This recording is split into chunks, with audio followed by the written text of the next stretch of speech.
कोई इनहिबिशन आपको था कि मैंने दे दे प्यार दे तो किया है, ये उसका सीक्वल है या पार्ट 2 है, and you obviously are a natural choice उसके लिए क्योंकि आपने No, because the story is moving forward. This is the first part 2. मतलब हम लोग part 2 सुनते हैं but उसमें connected characters नहीं होते. But this ji. is a story moving forward, you know.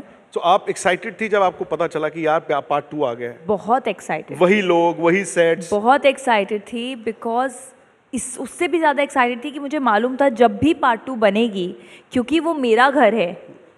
I know I'll have a solid role, you know. And जब मैंने कहानी सुनी, पहले तो जब मैंने सुना कि पार्ट 2 बन रही है, आई वॉज वेरी एक्साइटेड. फिर because it is one of my most, आज भी अगर कोई मुझे लोग मिलते हैं तो दे से अरे यार De De Pyaar De was we love the film, we love the film. It's a very progressive film, it's a very funny film. So obviously it was amazing कि अब I'm going to work with the same makers, the same team.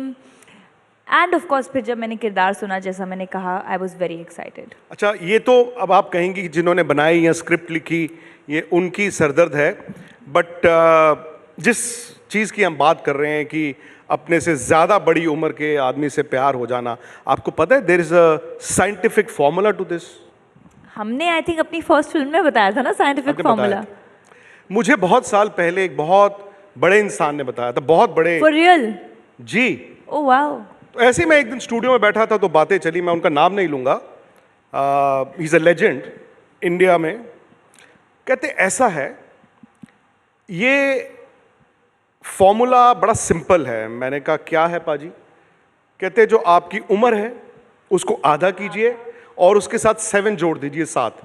तो मसलन hypothetically अगर आपकी उम्र है 50, जो अजय देवगन की है जी, उसको आप हाफ करें तो हो गया 25, और उसके साथ 7 जोड़े तो 32. तो आपको जो 6 साल लगे इसीलिए लगे क्योंकि आपकी उम्र थी 25. करेक्ट. अगर 32 होते. बट फिर भी सही बैठा नहीं ना, क्योंकि अजय सर की भी तो बड़ी ना 6 साल में. हाँ, तो वो फिल्म में बोलती है कि फिर तो थोड़ा वियर्ड हो जाएगा ना. अगर आपको याद है कि फर्स्ट पार्ट में जब ये फॉर्मूला बोलते हैं तब वो बोलती है कि you know age divided by half plus 7, लेकिन फिर तो थोड़ा वियर्ड हो जाएगा ना. That's the whole point. Rakul, क्या ये फिल्म जिस वक्त आई है, क्या ये does this pitchfork you into the main, मतलब आई डोंट नो बॉम्बे में आप बॉलीवुड को कैसे डिफाइन करती हैं, maybe the A lister कहें या जो मर्जी कहें, कि Rakul Preet is here to stay and rule. क्या ये है वो फिल्म आपके लिए बॉलीवुड की? You know, I'll tell you, I don't get into that competition in my head. Okay. Right? Because there's no end to taking pressure. And as an actor, आप कभी arrive नहीं करते. ये मैंने पहले भी कहा है. You never arrive because constantly the media will keep writing something or the other, even with actors who have delivered और उनकी 2-3 फिल्में ना चलें तो suddenly they are written off. So I think इतना प्रेशर नहीं लेना चाहिए. द कॉन्स्टेंट एंडेवर इज़ कि मैं अच्छी स्क्रिप्ट्स करती रहूँ और मैं यू नो लोगों को पसंद आती रहूँ, and that's it. And I think beyond that, और मेरा ये मानना है कि अगर एक लड़की जिसका दूर दूर तक फिल्मी कनेक्शन नहीं था, राइट, एक ड्रीम देखा और आज वो एक्टिंग कर रही है और काफ़ी 10-12 साल से कर रही है, so that in itself is some form of achievement, you know, जिसके beyond मुझे I think भगवान पे छोड़ देना चाहिए कि मैं A लिस्टर हूँ, कि मैं A+ लिस्टर हूँ, कि लोग मुझे क्या बोलेंगे. That's something I don't get into because वो आपकी mental sanity ख़राब कर देता है, हिला देता है.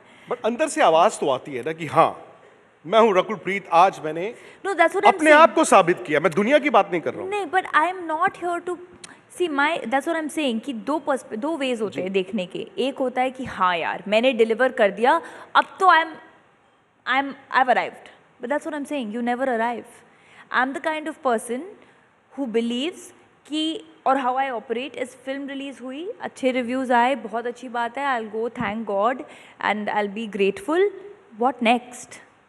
Because the world is moving so fast that unless you know what are you doing next and put your energy on that, it's going to go away, you know. So I don't get into that only कि हाँ भाई यार रकुल तूने बहुत अच्छा किया. जिस दिन वो बोलोगे ना आप, उस दिन आपका डाउनफॉल शुरू. ये मेरा मानना है.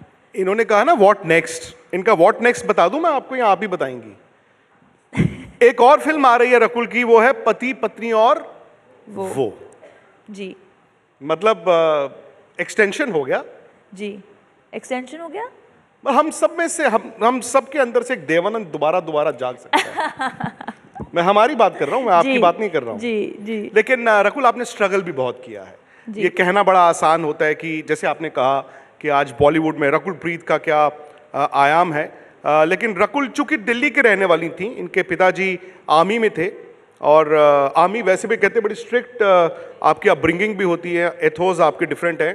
यहीं पढ़ती थी, मॉडलिंग करती थी, एंड अचानक से 19 साल की उम्र में आपको साउथ में मूवीज मिलनी शुरू हुई। एक मूवी मिली थी कन्नड़।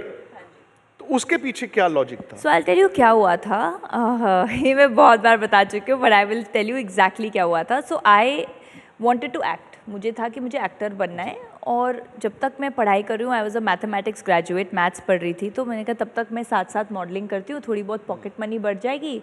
और तो उस तरीके से मैंने यहाँ मॉडलिंग थोड़ा बहुत शुरू किया दिल्ली में।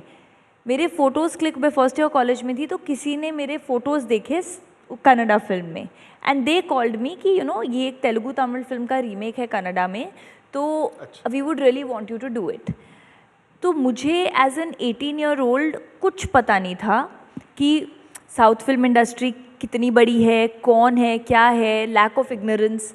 अब यहाँ पर दिल्ली में अब तो क्या है, सोशल मीडिया है, उस टाइम पे तो सोशल मीडिया भी नहीं था, you know, so you had no idea. तो मैंने उनको बोला नहीं नहीं नहीं, I am not interested, I am going to do Hindi films. So जैसे मेरे I have a godfather sitting in Hindi, तो वो कॉन्फिडेंस था, वो मतलब नाइवनेस वाला confidence. So then they called my father and they said we have seen her date of birth and ये एक दिन बहुत बड़ी स्टार बनेगी, तो we want to be the ones who launch her. तो वो मेरे लिए ना बहुत ऐसे ऐसे फनी था कि अच्छा ये क्या बात कर रहे हैं, जन्म कुंडली निकाल ली। हाँ मतलब ये लोग क्या बात कर रहे हैं, you know. And also because as an 18 year old dreamer, अगर कोई आपको बोल दे कि यार तुम्हारे अंदर है, तुम्हारी कुंडली में है, तो यू फील यार ये अच्छे लोग हैं, मुझे इनके साथ काम करना है। So I tell you the pure reason जो मैंने वो फिल्म करी थी वॉज कि मेरी पॉकेट मनी 2000 रुपये थी, ठीक है, पर मंथ। और मैंने आपको जैसे बताया कि मैं CCD जाती थी पर ताज नहीं आती थी, तो मुझे लगा कि मैं लैक्स में पैसे कमाऊंगी और मैं अपने कॉलेज में फर्स्ट होंगी जिसने गाड़ी ली, तो मैं रिट्स कार लूँगी, उस टाइम रिट्स होती थी।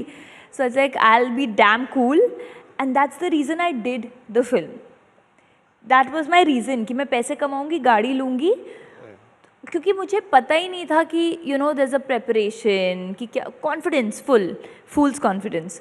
तो वो जाके फिल्म करी, then I fell short of attendance in college, Jesus and Mary being very strict, उन्होंने बोला कि ऐसा तो नहीं, एग्जाम्स में नहीं बैठ पाओगे अगर ऐसे करोगे। So then I didn't do anything for till I completed my college. वो फिल्म रिलीज़ हुई, फिर मुझे काफ़ी तेलुगु तमिल के ऑफ़र्स आने लगे, बट कॉलेज कंप्लीट करने के बाद, मिस इंडिया करने के बाद, जब मैं मुंबई शिफ्ट हुई, उसके बाद फिर मैंने तेलुगु के ऑफ़र्स देखने शुरू किए। बट उससे पहले यारियाँ साइन करी थी जो ऑडिशंस के थ्रू, और यारियाँ और मेरी पहली तेलुगु फिल्म साथ साथ हुई थी शूट। वो पहले रिलीज़ हो गई, यारियाँ 3 महीने बाद रिलीज़ हुई, वो हिट बन गई बहुत बड़ी। सो इट वाज़न्ट समथिंग कि मैंने ऐसा प्लान किया था, but I feel destiny navigated it in a way कि मेरे लिए कुछ ओवरनाइट सक्सेस नहीं था। जैसे बोलते हैं ना कि फिल्म मिल गई, एक्चुअल स्ट्रगल आपका फिल्म मिलने के बाद शुरू होता है। फिल्म मिलना इज़ नॉट डिफ़िकल्ट, बट आप कैसे रेलेवेंट रहें, आप कैसे अपने आप को पुश करें जब आप इंडस्ट्री से स्पेशली नहीं हैं।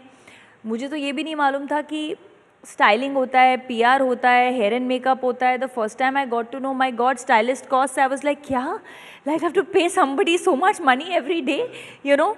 सो everything I learned on the job, which is why I feel like it's been a step up, like one step by, you know, like a ladder. It's never been overnight stardom for me, but I'm glad because it's been my own journey.